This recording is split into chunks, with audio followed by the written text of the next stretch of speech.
Hi, my name's Scanner. If you're on this video, it's because you're curious about Trench Crusade.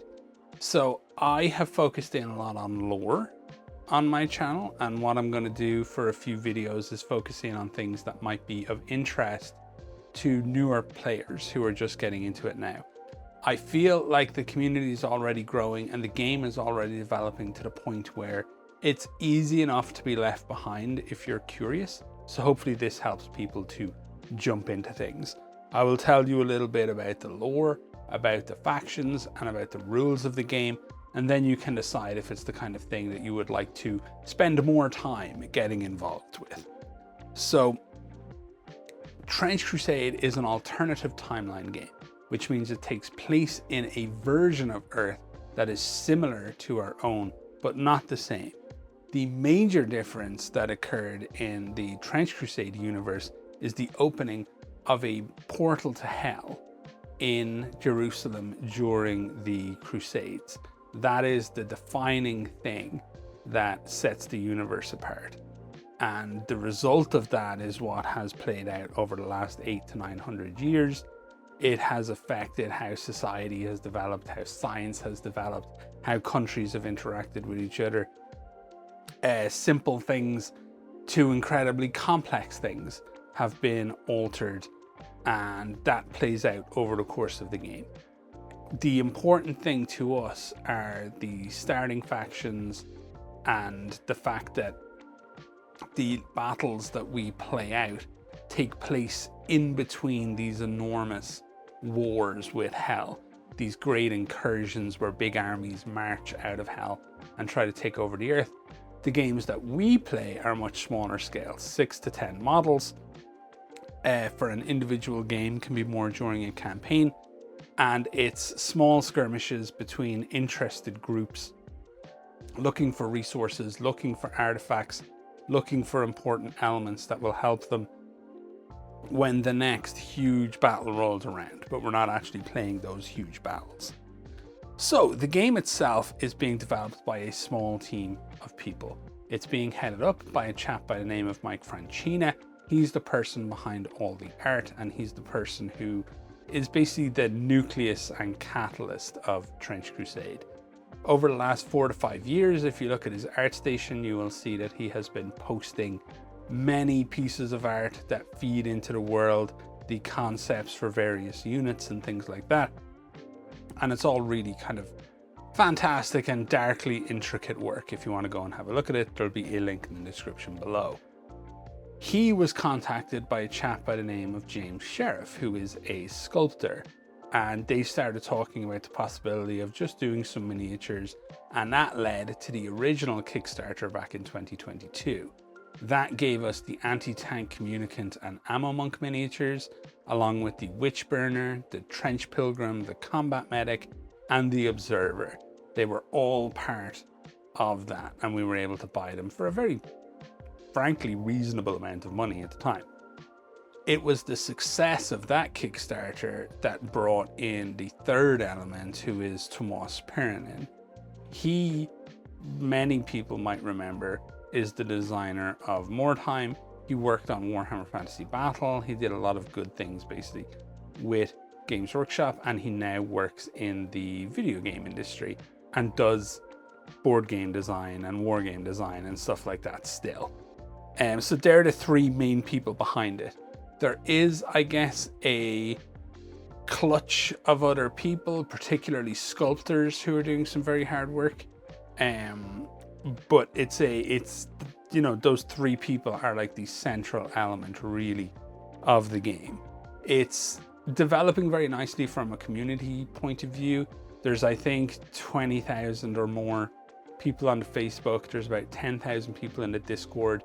We are kind of testing the rules, playing the game, kit bashing miniatures, making terrain, making videos, developing short stories, home brewing our own rules and our own factions. Basically everything that you might want to see from a passionate and engaged community is there. So if that's one of your things that you're interested in, if you want to have other people to play with, people to discuss the game with, people to jump into Tabletop Simulator and play online with, it's all there for you in the community.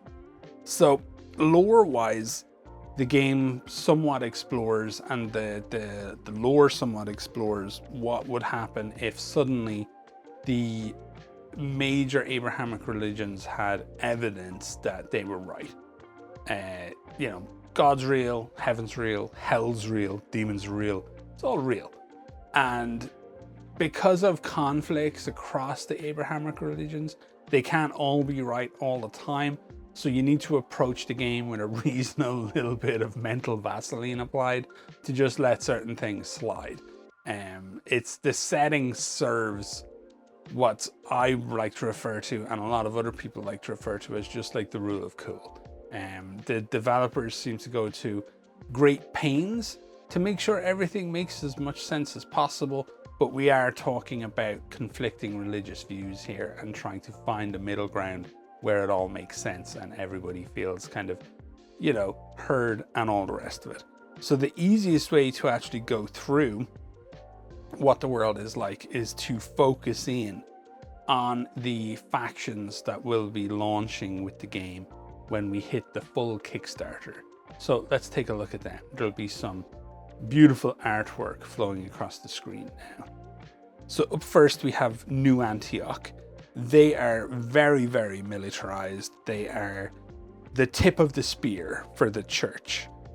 Old Antioch was destroyed by a mysterious weapon that appears to have been some form of nuke in 1545, and New Antioch's walls were finished being rebuilt about 50 years later.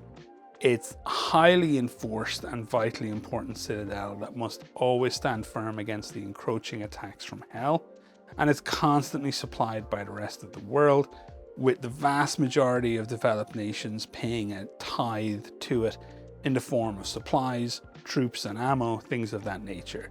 The forces of New Antioch are extremely organized, very well armed, and they focus in on the use of armors for protection against the demonic hordes.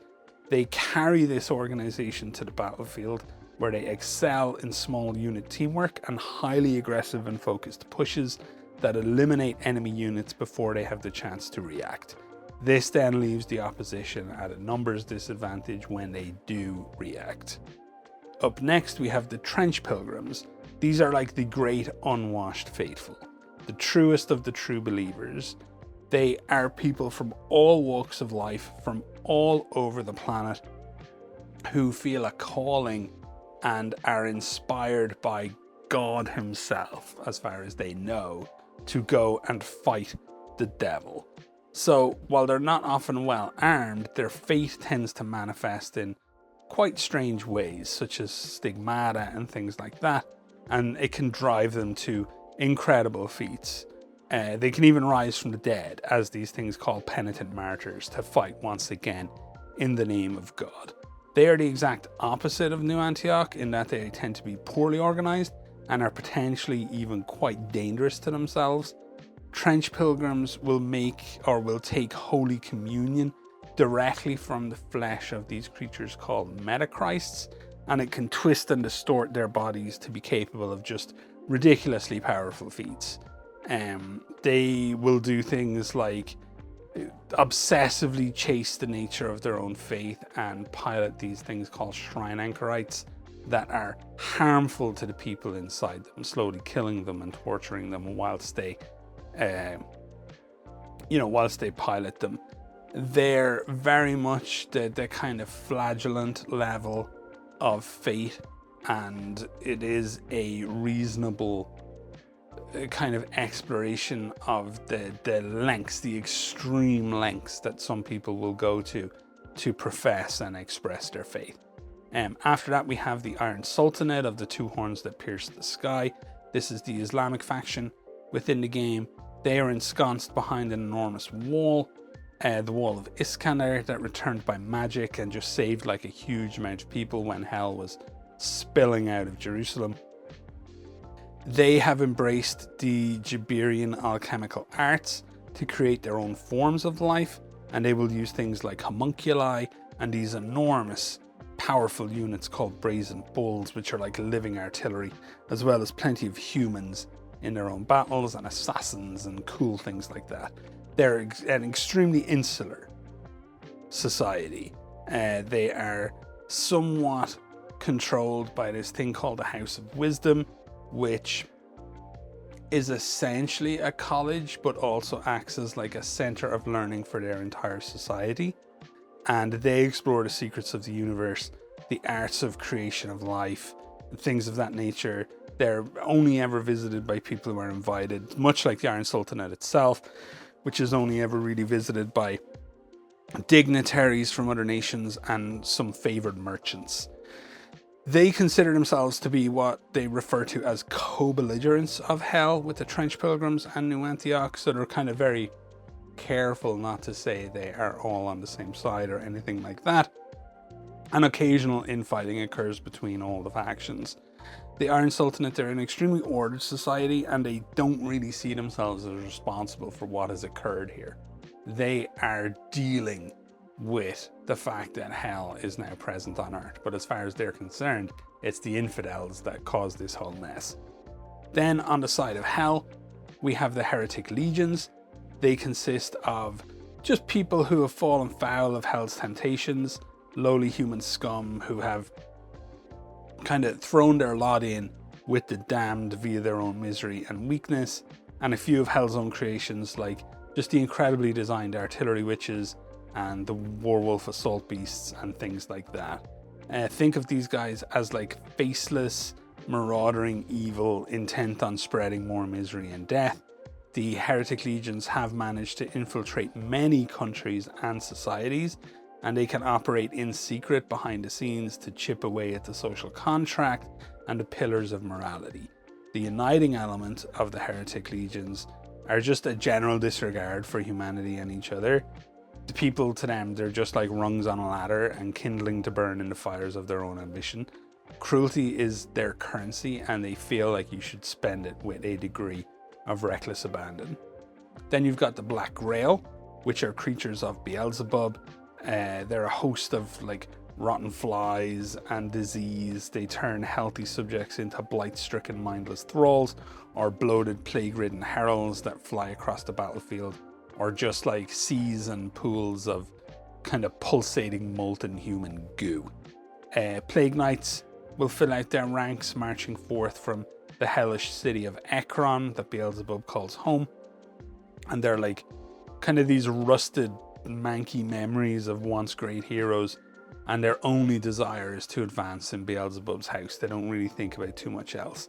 The Corpse Guard are these like bloated, worm-riddled warriors that just take forever to die on the battlefield, basically.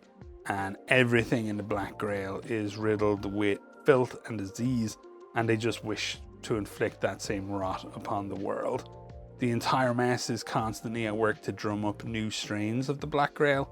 This is like a violent and virulent plague that, if Beelzebub gets his way, will burn across Europe and then the rest of the world, and it will render every living creature part of his empire, making him just ridiculously powerful.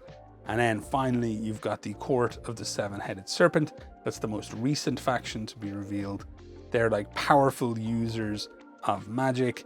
They are both divine and human in origin, or divine and earthly in origin, I should say.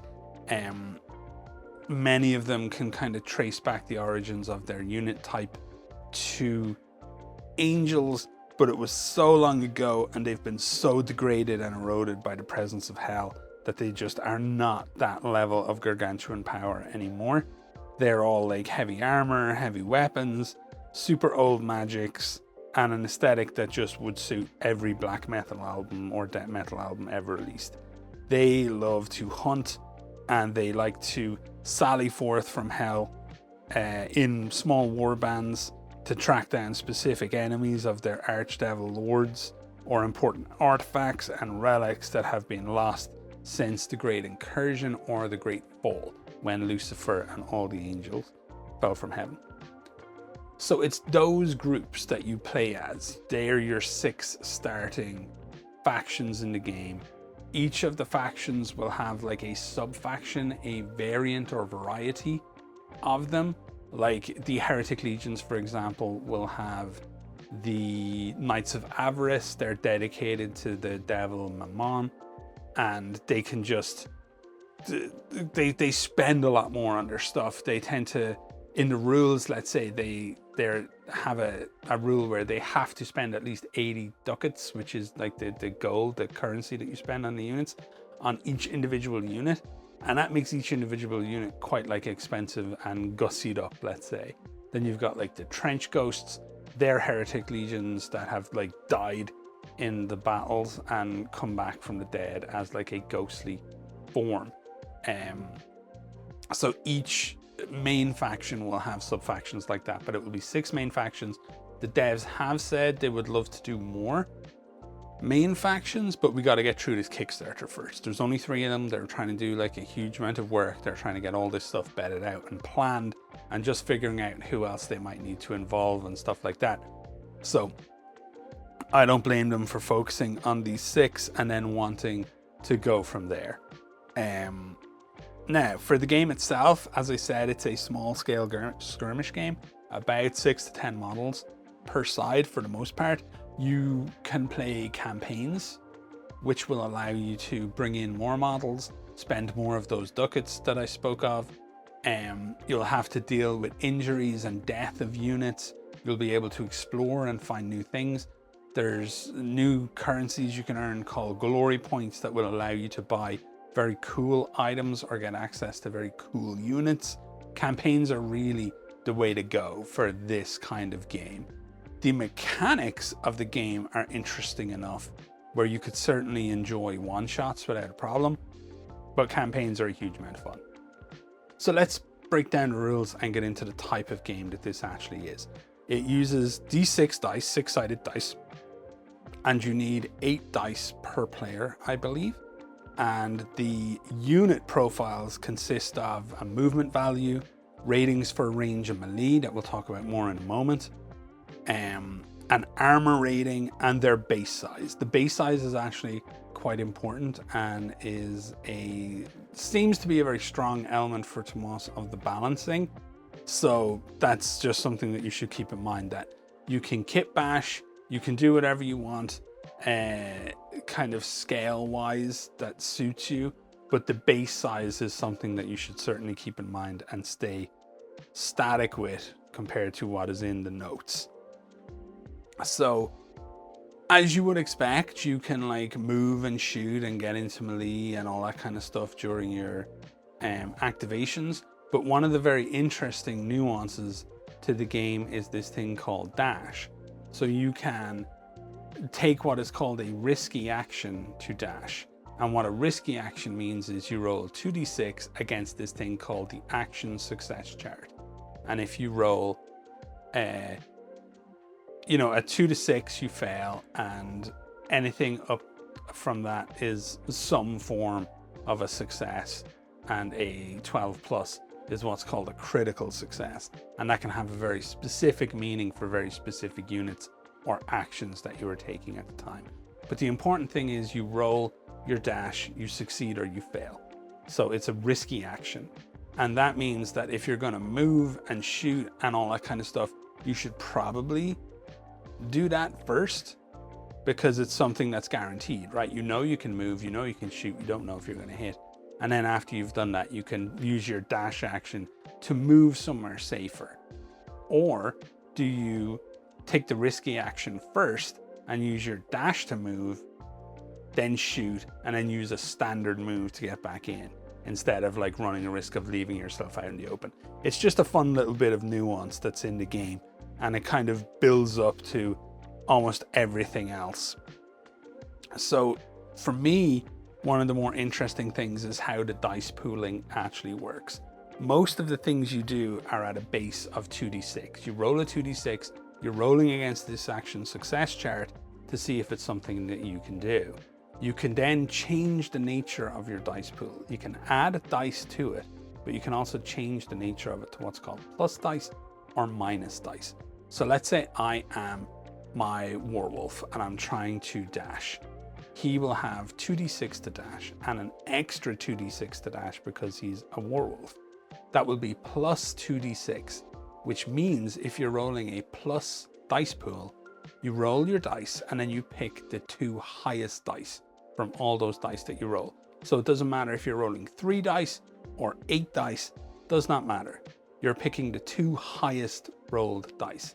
That means you're very much increasing your chances to succeed, but you're by no means guaranteeing your success. There's always the chance that a bad roll can just fluff it for you and you're not going to be able to do the thing that you wanted to do.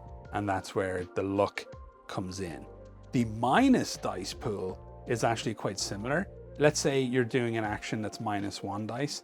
You would still have your 2 basic dice and then add an additional dice and rolling 3 dice. But instead of picking the top 2 numbers that you roll, you'll pick the bottom 2. So let's say you roll a 1 and a 2 and a 6. You pick the 1 and the 2. You've rolled a 3, you fail.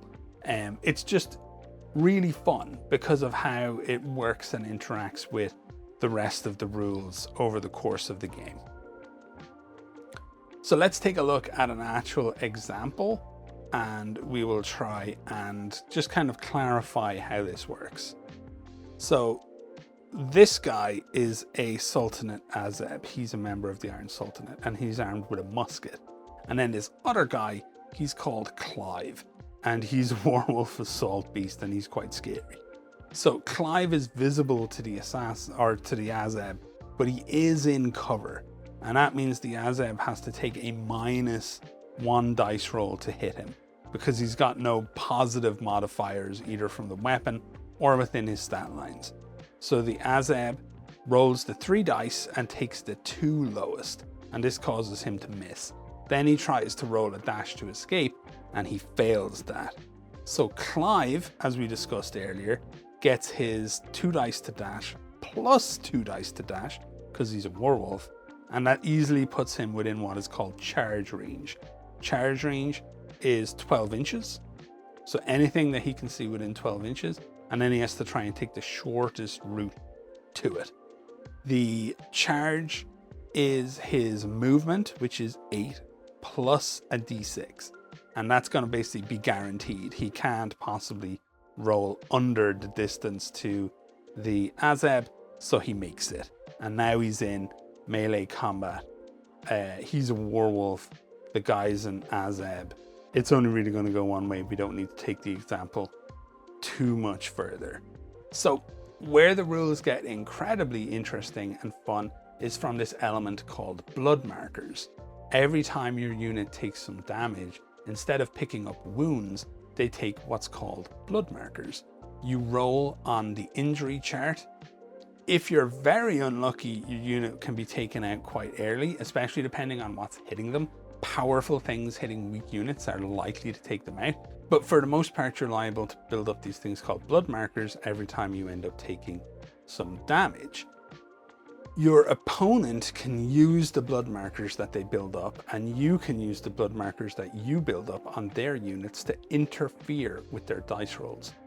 So you can force them to take minus dice and increase the size of their dice pool and things of that nature. So let's say I've got 2 blood markers on an enemy unit and that enemy unit is trying to shoot me. I can force them, I can spend the 2 blood markers to interrupt and to give them -2 dice to their shooting. And then they have to roll their pool with the additional dice and take the 2 lowest. And it can just really mess up your plans. It is a tremendous amount of fun to mess with each other turn to turn, and the whole blood marker economy is really interesting because you're constantly deciding, do I spend these now to interfere? Do I constantly chip away at the odds and the balance of the game? Or do I wait for big moments and then spend all the blood markers that I've got on particular units to really ensure that they can't do certain things? Or do I let them all build up and then spend them all trying to, ensure success on injury rolls and things of that nature? So list building becomes about getting the best possible odds in your favor, and the mid-game economy becomes about spending your blood markers to interrupt those odds that your opponent has tried to purchase in their list. It's a lot of fun. It's a really interesting game because of that. And they would be like kind of how the dice pools work and blood markers would be the two most standout interesting parts for me of the rules. So they're the two things I will highlight in this video for beginners if you're curious as to what kind of game it is we're talking about playing. And also, I guess really important to mention is alternating activations. So if I've got 7 units and you've got 7 units on the board, we would activate 1 each. I would pick a guy, activate them, mark them as activated, and then turn over to you. You pick somebody and activate and pass it back. And that's the way it would go outside of very special, unique rules that might allow you to activate more than 1 unit or force activate a unit or something like that. So that's the way things are right now. That's a brief look, maybe, I can't remember how long I've been talking for, at Trench Crusade and what it actually is. There is a Kickstarter coming, hopefully soon. I'm not sure when. I don't have any insider information on when that might be, but I would describe the game as having pre-release just with rules and just with us all like kit bashing and playing our stuff on Tabletop Simulator and things like that. I would describe the community as being quite healthy, quite friendly. The Discord is a great place to hang out. The Facebook is a great place to hang out. We're all just having a lot of fun and we're just enjoying the game world. And it is quite exciting to see the level of access essentially that the devs give to their process, because we're constantly seeing notes, we're constantly seeing revisions, we're constantly in a position where we can offer a little bit of feedback and, more importantly, data points to the balancing of the games and everything like that. I think it's a fun time. I think it's a pretty good community right now, which is fantastic. So yeah, that's it.